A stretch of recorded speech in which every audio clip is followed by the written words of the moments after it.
whole idea of Lamp Lounge is to connect with creatives around central Pennsylvania and beyond to learn about what they do, learn about their professionalism, and see how you can apply it in your work. And also so you can network with these people, because everybody we're going to have on the show is an absolute incredible person. And today we have Roland Bingaman, who is a good friend of mine and a composer out of central Pennsylvania. And so we're going to kind of get things started. And we'll start it off by having Roland introduce himself, and then we're going to get into a conversation and just see where it goes. There's no script. I'm just interested to learn about Roland, what he does, how he does it, the hard parts about what he does, the great parts about what he does. And, you know, we're going to get very real and very raw, and just hope that you, the viewer, see this as an opportunity to learn about other professions that could benefit you in the future, and that you know, Lampcandy is here for you, the network, and the creative industry. Thanks for having me on. This is cool. What do you do?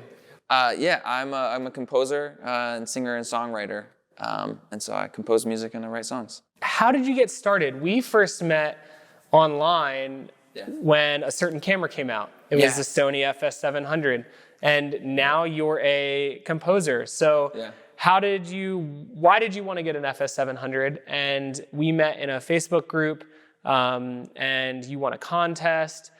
Yeah. And there was just a lot of things happening at that time frame. So talk about your intro to video and music and how it all kind of worked together. Yeah, sure. So music for me has always been just part of my life and something I always kind of wanted to do. But at a certain point, you have to kind of like get a real job or whatever, and found myself in a band trying to do music, and through music I found video. So I was making videos for my band and other bands at the time, and when the band thing didn't work out, I got a job at a marketing agency making like commercial videos and corporate videos and stuff like that. So it was like in the era of the DSLR thing. So like I came in with like a Rebel T2i. Oh, that was it, man. It was when like Philip Bloom was like king of indie filmmaking, and so I wanted to like get to the next step, and that's when I started following a guy named Tom Welsh who was making videos for some other bands in the UK, and he was shooting on an FS700, and the slow-mo was amazing, and that's when I joined the Sony FS700 user group on Facebook and connected with you because you were shooting with that kit. Yep. I as well started. T2i was my first first DSLR with interchangeable lenses. Yep. And before that, I had a couple other cameras, but that was like my intro into like depth of field. Yeah. You know, and you could really get it for a great price. And then moving forward, like the FS700 was one of those next step cameras that like when I first got it, the first thing I did is slam that bad boy into slow-mo and go film some skiing. 240 frames a second. Dude, that was it. And like get the snow just like I remember your old off of ski videos and videos, stuff like that. And it was like, awesome. That was like, man, this is so sick. Yep. And so like technology in that aspect is just phenomenal. And then it's like, you know, this is when like the transition to a lot of networking online was happening as well, in groups, and just learning and getting education from other people. Yep. And I saw you on this Facebook user group, and I think you posted something about getting an FS700, or you're shooting with one, and you were in central Pennsylvania, and I was like, wait, what? Like there's another guy in central Pennsylvania with an FS700, and I was like, we got to meet. And that was kind of how we met. Yeah, it's so cool to like think about how that connection started from that awesome camera. And so you talked about like getting a real job from music into marketing. Like define what a real job is to you. And because my version of a real job might be totally different. And so it might be the viewer's, you know, perception of a real job. So, you know, define that. So at the time, and I would say now it's even different than what it was back then. So back then I was playing shows, and all the money I was making was kind of going back into the band and into van maintenance and, you know, gear and stuff like that. So it was like there was no income from that, and that had gone on for a while. So for me, it was getting a job at an agency where I was able to just make the videos. Someone else was bringing in the clients, someone was bringing in the work. I had a salary, you know, a steady paycheck. So that to me was like the security of like a real job. And then you've been doing the freelance thing for so long that I've always like wanted that, but I've always been so afraid of like the freelance thing.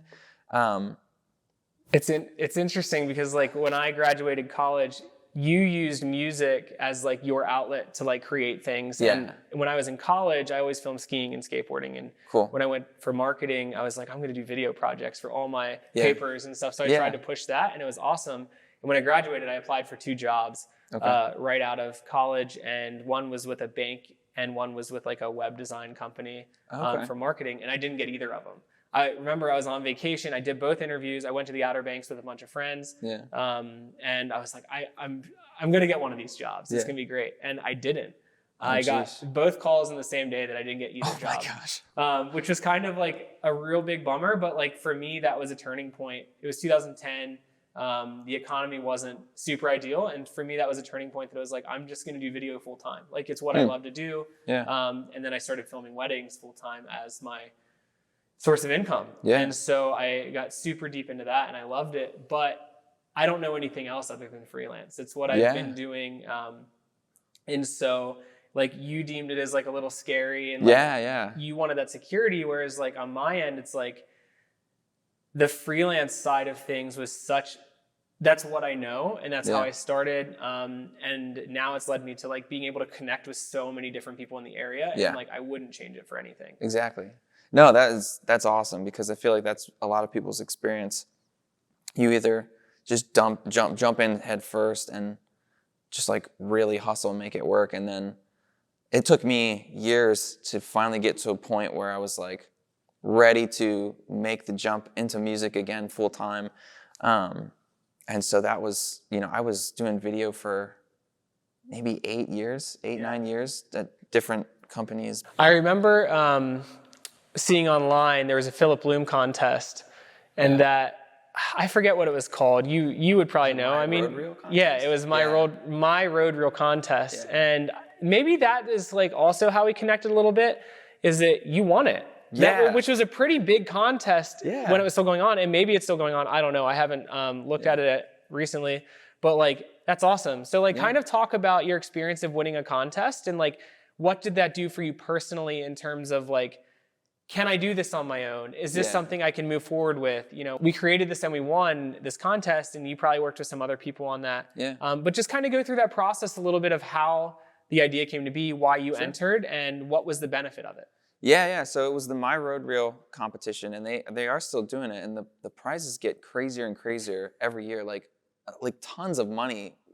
And now it's just money. Like, oh really? You it's win not like even $100,000. Like, oh geez, it's crazy. So like, from where it started to where it is now, that contest has gone like bananas. So I entered the first year of the contest, and I basically like had this idea, like doing like narrative work and like short films was never really something I liked. Music videos and short little documentaries and stuff. So this was like, I had this idea. It was kind of cheesy, but I wanted to see if I could make it work, and just had a ton of fun doing it. And it was like, I had to do every step of the process kind of myself, in like from pre-production to writing the script, concept, creative, pre-pro, scripting, producing, location scouting, talent, all of that acquisition. Stuff. It was exhausting. And so when we went to shoot it, I had help. My brother was running like the sound for me. I had a buddy helping me with like camera stuff, and then another friend who was there to just help with whatever. So there were 4 of us, and I used my cousin, my grandfather as the actors. Everybody that's in it most of the people in it were related to me, and so we shot it at my family's house. Like it was like very indie, low budget. Use your friends and family and just make something. It looks phenomenal. Thanks, it looks man. so it was good. FS700, dude. And Rokinon Cineglass, like the first old school kind. I forget if they're like DS or something. I couldn't tell you. One of those. I don't know, they were very cheap. And I bought a set. No, I rented a set. It was the first time I ever rented anything. So like rented. Were you nervous to rent something for the first time? It was the lowest. It was like the cheapest thing I could rent without having to provide like insurance.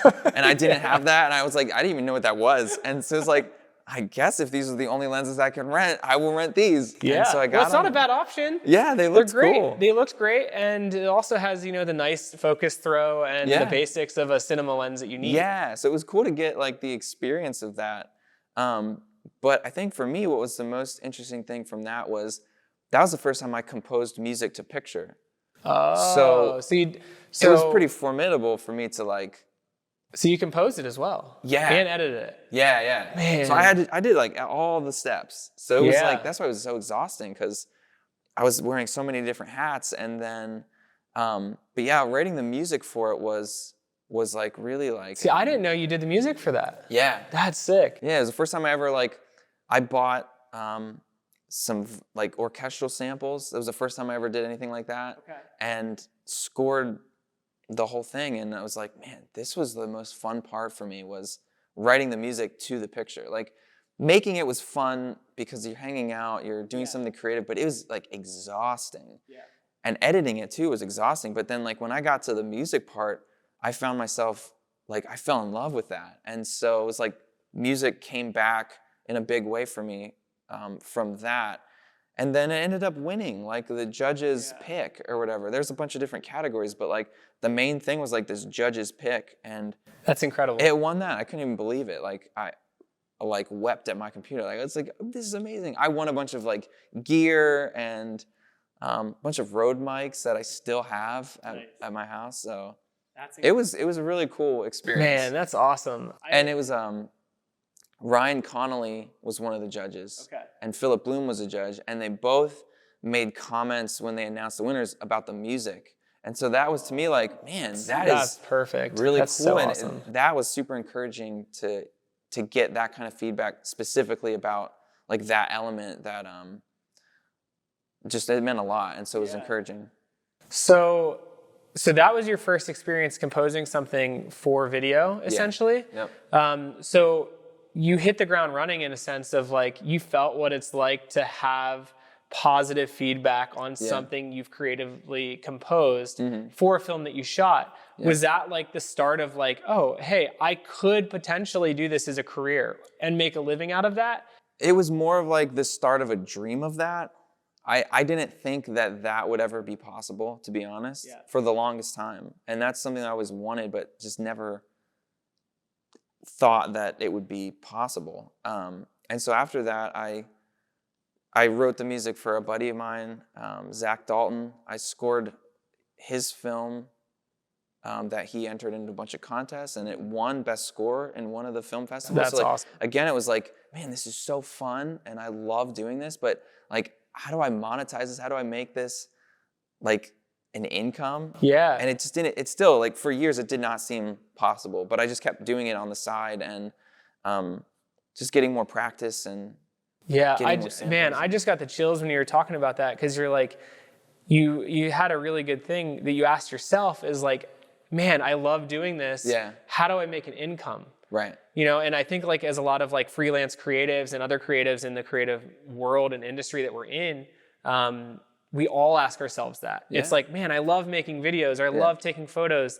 How do I make money? How do I do this as a job? And like personally, like I've always been under the assumption that it's like I find a niche that's not too competitive. Maybe I'm giving away my secret sauce here, but like you find a niche that's not too competitive, and then I've learned to love that, and you go after it. Yeah. And so like that's what I've kind of done and fostered a lot of my business growth on personally. But it's like there are those moments where it's like when you're first starting out, it's like, how do I make money? Yeah. It's like I have a camera, I've invested some money into my personal kit. Right. How do I go find clients? How do I find people that want my work? Right. Like, so I have my way that I did it, which is I did a lot of free work in the beginning and just making videos. Yeah. And it sounds kind of similar to what you did, is like you had a couple projects that you were scoring to gain more experience. So talk about your first paid project then. So like you go from doing 2 phenomenal projects that have won awards, and then you get into, well, I have tracks that I've composed. Yeah. Now how do I turn that into money? Right.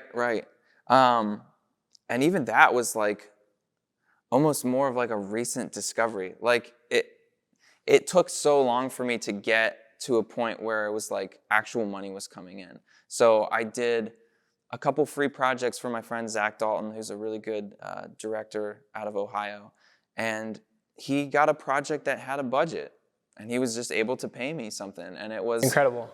It was more than I thought I would. I think it was like $1,000 or something. And that's just what the client had set aside for a budget. But yeah, just like getting money for that, for music, was like, what in the world? This is crazy.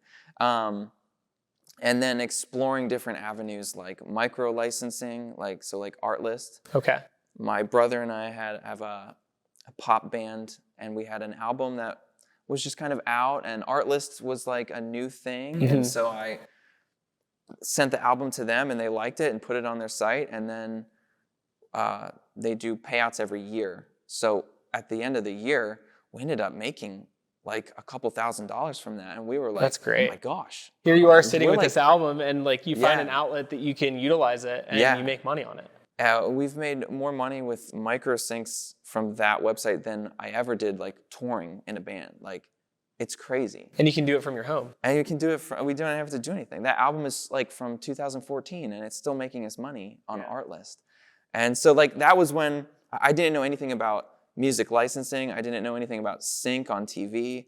I knew nothing. And so it was just like this thing, and put music on there. Then so I put a couple more songs on there, and that was just like once a year that sort of pays out. It was just like, that was the coolest thing ever, to get like a little bonus outside of my full-time job. Yeah. And so that sort of like got me on this course of like, okay, I need to learn more about how other people are doing this for a living, because I want to do this.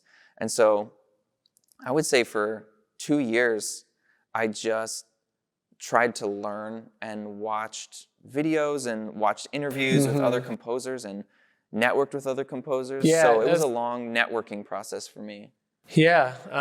I think that's how I personally made the jump from weddings to commercial. Is a long process, and you start to meet the right people and you connect with them while you still have another source of income. So it kind of, you utilize one source of income while you can also work on diversifying or start to work towards another source of income. And mine was kind of a wedding shift to commercial shift. I could film weddings on the weekends. I had a phenomenal editor for weddings, Brandon Kistner. And then it gets, during the weekdays, I was then able to start doing commercial work and freelancing that way. And then it was kind of like, it was weddings and commercial. And then it got to this point. And then it got to this point where I was like, okay, I have a family. I don't necessarily want to be working every weekend. And then I need to make that shift to get commercial up there. And it was a big jump. It's scary. So talk about, you have music on Artlist. You're growing your commercial side, or I guess commercial composing. Maybe that's how you say it. I don't know. But you have your music. And then you have your video production job. And then there's a point where you made the shift and you went full-time composing. And so talk about that jump of having stability, doing really well, working with a great company, and then almost taking a leap to what you're really great at as well. Talk about that a little bit. So, like I said, it was about a 2-year process of networking and learning. Was there somebody specific, I wanted to ask this earlier, was there somebody specific that like really helped guide you? Yeah, for sure. And how did you build that relationship with them? Did you just cold email them and say, hey, I love your work. Can we get coffee or a drink or can we go out to dinner? And what was their response? Sure. So during that phase of trying to learn and networking, I cold emailed a bunch of different composers that I would just find on Instagram, and I'd look through MusicBed and look up some of those guys and message them, and just literally just be very honest and say, I am somebody who wants to get into this. Here's some of the tracks I've written in the past. I would love if you had some time, if we could like connect, talk on the phone, listen to my stuff, give me feedback, tell me what's bad, tell me what I can work on.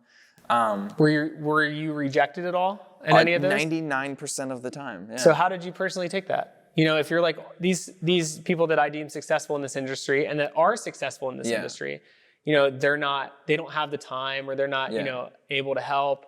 You know, personally, that can be tough. Yeah. You know, it's like, so how did you kind of turn that into something positive? Or did you get that one contact that said yes, you know, 1 out of 100 that really was able to kind of help you? Yeah. So 2 parts. I did get one person that responded, and that dude changed everything for me. And I'll talk about him. But how I reacted to that was a lot of the social media, you can see if a message has been read or seen. Yeah. And so everybody saw it. And I just, you know, I took away from that. I half expected that, but I took away that if I'm ever at a position where someone is trying to get into this and they message me, I'm not going to be one of those guys. Like, I don't want to be like that because it sucks. It sucks and I know people are busy and I know people don't have time, but if I'm in that position, I'm going to at least like thank the person for reaching out. And so that made me decide a total attitude shift. If I ever get into this and I get to a point where some kid's asking me for advice, I'm going to take the time to help that person because it sucks to be left on red. And Daniel Churliza is a composer who has been doing this for years. And he's the one person that did message me back. And he was super enthusiastic about it and took the time to listen to my music, saw the potential in my music, and really like mentored me for a solid, like, I want to say a year before I ever started to really like kind of put myself out there and try and make money. It was a long building process. Yeah. And I think that a lot of people trying to get into something make the mistake of thinking that this is just going to happen right away. Yeah. And it does. It takes work, and it takes a lot of hours. It takes a lot of sacrifice in the background. You know, you have a family. I've got a family, and so it would be getting home from my job, making sure I spend time with my son. When he goes to bed, I'm downstairs like writing music from 8 p.m. to 12, midnight or 1 in the morning, like just trying to build that foundation and I don't know, make my stuff worth people's money. Like, you know, you want to make sure that you're providing someone with something that's worth it. But yeah, Daniel Churliza really made a big impact on me because he took the time to help, and he taught me a lot of the stuff and gave me a lot of the connections that are now, Daniel Churliza is the dude that took the time to invest in me and help mentor me. And because of him, most of the contacts I have now that have made it possible for me to do this as a full-time career have come from connections from Daniel. So it's just this networking. It isn't who you know and who you build relationships with. And so that's been the biggest thing for me, is making sure you have a good product, like making sure my music is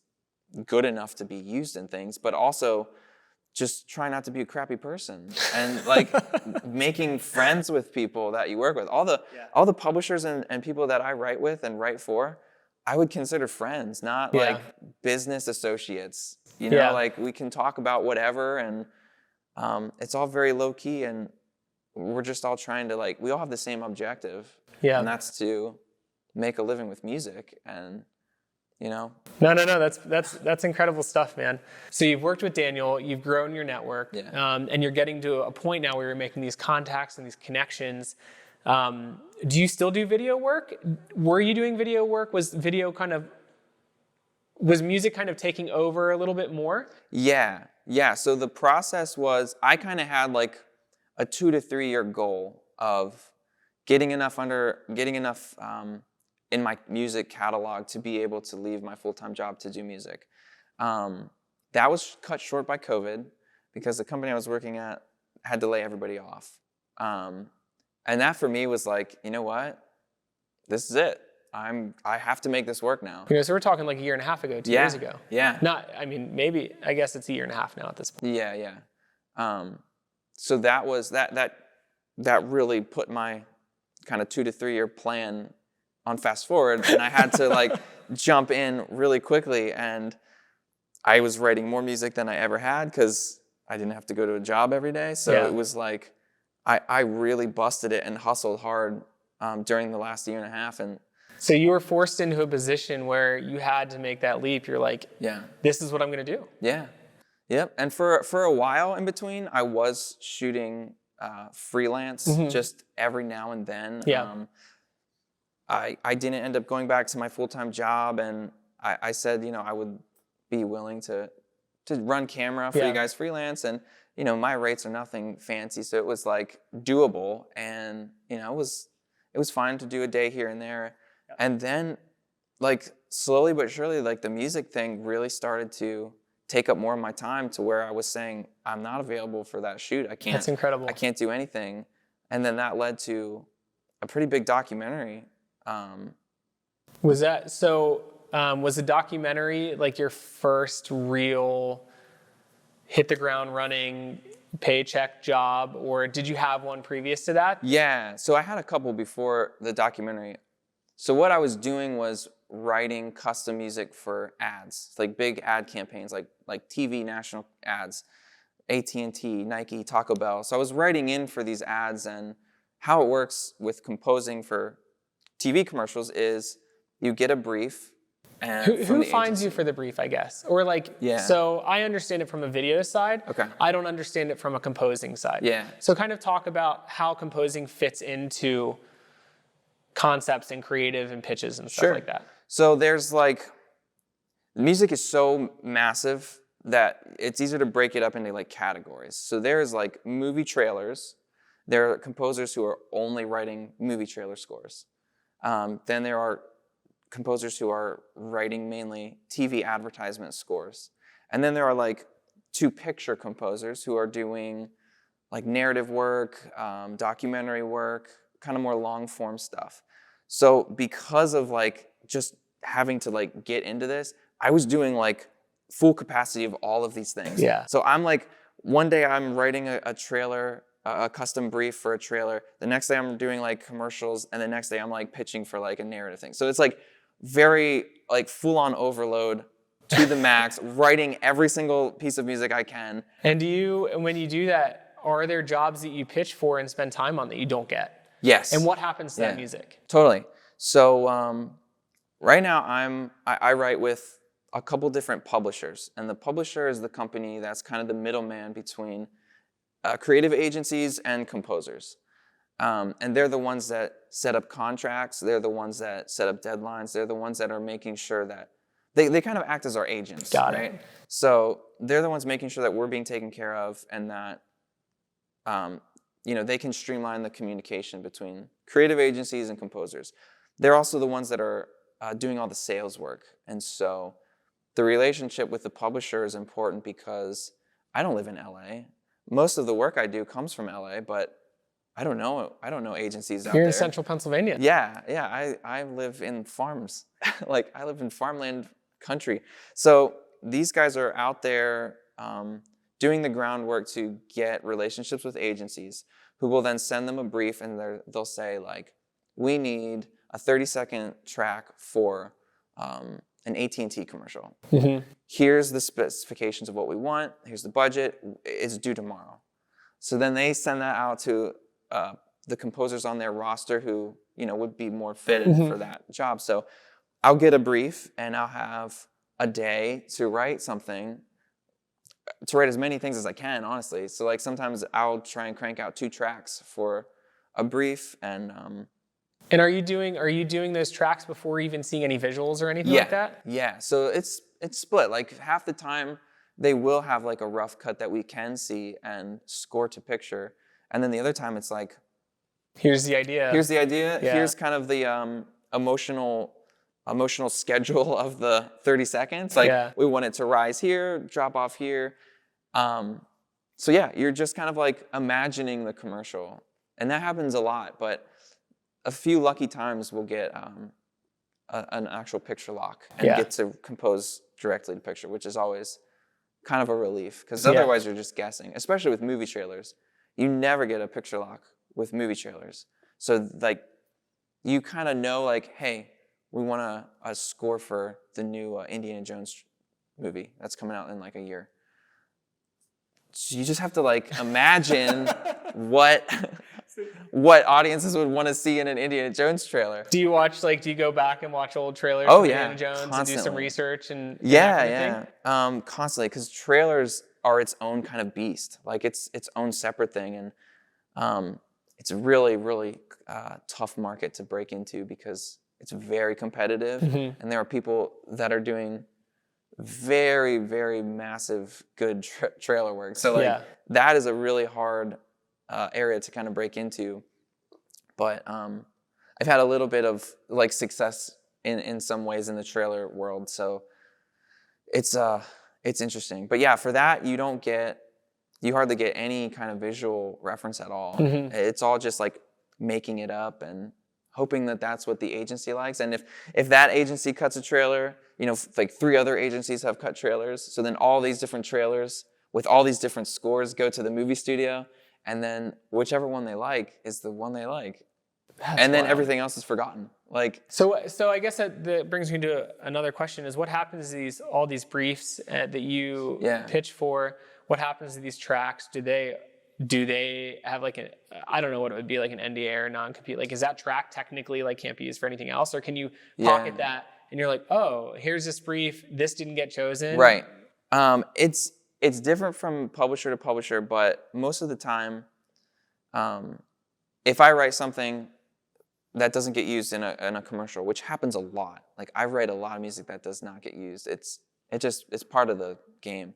That music stays on my library, on that publisher, so that when an agency comes and they're like, well, we want something like this, they already have music to pitch to them. And then if they don't like any of that, that's sometimes when they do the custom stuff. Got it. So so it's a benefit that you can do 2 or 3 different tracks for pitches, because it essentially gets cached, and that's kind of job security for the future. Yeah. So. And it's great because like when you build up a library for yourself, a buddy of mine that's on the publisher, he wrote a song like 7 years ago, and it just got licensed for an Apple commercial, which is huge. That's sick. And he's like, I wrote this 7 years ago. Yeah. I didn't even think it was that good, and it's just been sitting on the library, and that's what they liked, and so it gets used. So it's like, it's not a bad thing to write stuff and not get used, because really you're helping yourself build that catalog up. Yeah, it's interesting, you know, that was an experience that he had in the freelance world. It's like you connect with people. Yeah. And the big thing that I've learned is like you connect with somebody or a new director or production company, and you have that initial meeting. Yeah. As a freelance DP, you have this thought that you're like, man, I can't wait to get work with these people. It's going to happen. But more oftentimes than not, you have this meeting and you don't hear from that person for a year. Yeah. Or a year and a half. Yep. And all of a sudden you get a phone call randomly out of the blue, and you've set the groundwork and you've laid the groundwork, you know, 2 years ago, and now all of a sudden they have a need for your services and your skills, and all of a sudden the next year you're booked with this company. Yeah. So I've learned personally that like it's a long-term game. It's not a short-term game. Yeah. And so for me, it's like I want to be doing my best work in the future, 10 years from now. Yeah. And have even better and more connections 10 years from now. And even if we just have a conversation today, I know that like that's worth something in the future. Totally. Even if financially nothing happens with it. Yeah. You constantly like have to be like the best version of yourself, because it can benefit you later on. Right. Yeah. What was your first ad that was on national TV? I know I saw one around Christmas time. Yeah. And I saw it even before you posted anything about it. I saw the ad. I was like, man, how did they shoot that? There must have been a lot of VFX and stuff like that. Yeah, yeah. And then like a couple days later, you make a Facebook post. And I'm like, what? Are you kidding me? Like you could post that? So awesome. Talk about like an experience that like the first time you landed like a national ad or a trailer or something along those lines that really affirmed or that really confirmed the fact that like I'm in the right industry, I'm doing what I want to do, and like the sky's the limit. I'm gonna keep working hard. So it was for a company called ServiceNow, and they have there's like a productivity app. So it's designed to help companies like streamline their whole process from start to finish. And so they did a Christmas ad, and that was a custom brief that came through, and it actually came through Daniel Treliza. And he was like, hey, do you want to write in on this ad? And this is another composer that's reaching out to you about it. Yeah. And so we were on the same publisher.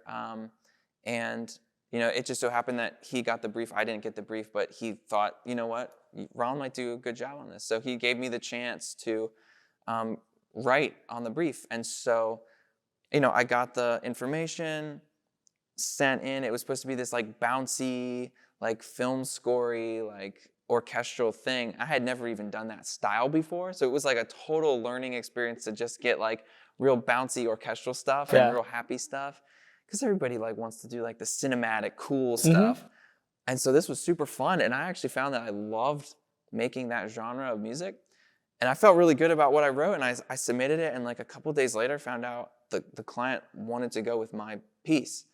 And then I found out that there were like 20 different versions of the commercial. So I had to do different versions of the song depending on the ad, and then different lengths, like different cut downs. I had to do all the cut downs myself because it was like reorchestrating the piece. It wasn't like we could just go in and chop up the song. I had to like really rescore every single one almost. So it was a ton of work, but it was so much fun. It was such a rush to get a project like that, and then to like see it on TV. It was Thanksgiving Day. I was at my family's house for Thanksgiving, and my dad had the TV on watching football, and that commercial came on, and I was like, oh my gosh, everybody, Dad, unmute the TV, because my dad mutes commercials. And I was like, Dad, unmute the TV. This is my music. I scored this. And so like everybody was like, we turned it up and we listened to it and we saw it on TV. And it was like the coolest experience ever, because like the amount of work that went into that, and then boom, like there it was. Because a lot of times, even if it gets like landed in something, you don't always end up seeing the commercial or like knowing what it ended up being. And so to see it like on TV was like just the best feeling, and to know that like that money like was enough to, support my family was like just a huge blessing. And it was just such a cool way to, I don't know, just continue to like dive into this as a career. So it was awesome. Anytime anything gets synced, it's like the best feeling, and it hasn't worn off like one bit. I know I'm like very new to this, but I've said this before. It will never stop being super exciting when something gets placed. Like it's the best feeling. The feeling you just talked about, you see something on TV, the team that you worked with to get it done, the work that you've put in, you're sitting around watching it with your family. You're like, this is incredible. It's such a good feeling. And you put in so much work for that, and it's such a well-deserved feeling. You're providing for your family, you're providing for your personal ambitions and your goals and stuff like that, which is so cool. So you do custom tracks for ads like that, but then you're on Artlist and you're on the Music Bed. So talk about the difference between licensing like from Artlist or the Music Bed and custom tracks, and like where the benefits fit into each other, pros and cons type thing. Yeah, so Music Bed and Artlist are sort of what's known as like micro syncs, and their place in the industry is nice because what it did was it allowed for lower budget projects to have access to music. Like before, like nobody could afford $1,000, $2,000 license for their short film that they were funding themselves. So MusicBed and Artlist in different ways made it possible for music to be reachable for creatives. YouTubers, vloggers, stuff like that now have pretty inexpensive access to music that they can legally use in their stuff. And so that definitely has a place for a certain market.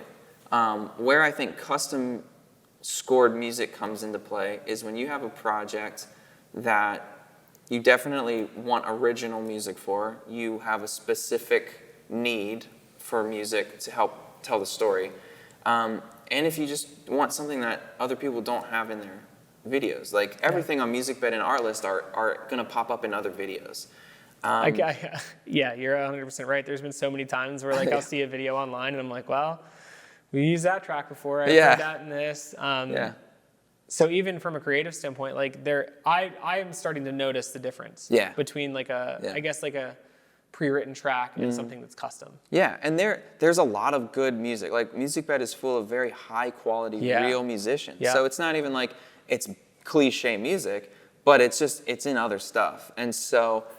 And it's not written specifically for your project. So the benefit comes in when you have a project and you have the chance to sit down with a composer and watch your edit or watch your references or just get on the same page. And it's just going to help tell the story better when you have something that's written for that story. When the composer connects emotionally to a piece of work, that comes out in the music every time, and it really makes everything just feel more cohesive. You're adding something to your story, not bending your story to the will of a pre-written track. Does that make sense? Oh yeah. So it's like it's able to be more specifically your vision rather than, okay, well this track works, so I'm just gonna fit it into this person's track. Talking about telling a story, what are your goals? What are your visions? What do you want your story to be for the next 10, 20, 30, 40 years? Yeah. Lord willing, it will be what I'm doing now is composing. I love coming from a video background and a directing background.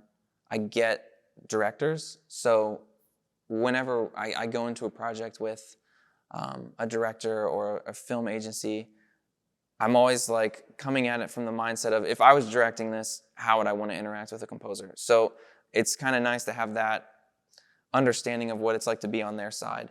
And so we can work together in a very chill way to get what they're hearing come to life. And so, I'd love to do more of that. I'd love to be doing more commercial work and more trailer work. And I feel like I'm living my dream job right now. Like, I love what I'm doing. And if I'm lucky enough to keep doing it, that's what I want to be doing. That's incredible. Well, Roland, we've been talking for about 50 minutes now, and I don't want to take too much of your time up any longer, but I just want to say thank you for your time. Thank you for sharing your expertise. Thank you for sharing your passion for what you do in the industry. Yeah. And I hope that everybody listening and watching, you're able to learn something from this. And the biggest way that you can show support for the Lamp Lounge is just by sharing it with other people and just connecting that way. And that's what we're looking for. And I really just want to thank everybody for watching this first episode with Roland Bingaman. And he's based out of Central PA, does work all over the world. And, for any of your productions, if you have any needs for custom scores or music, check them out online. Yeah, thanks, man. Thanks Thank for having you. me.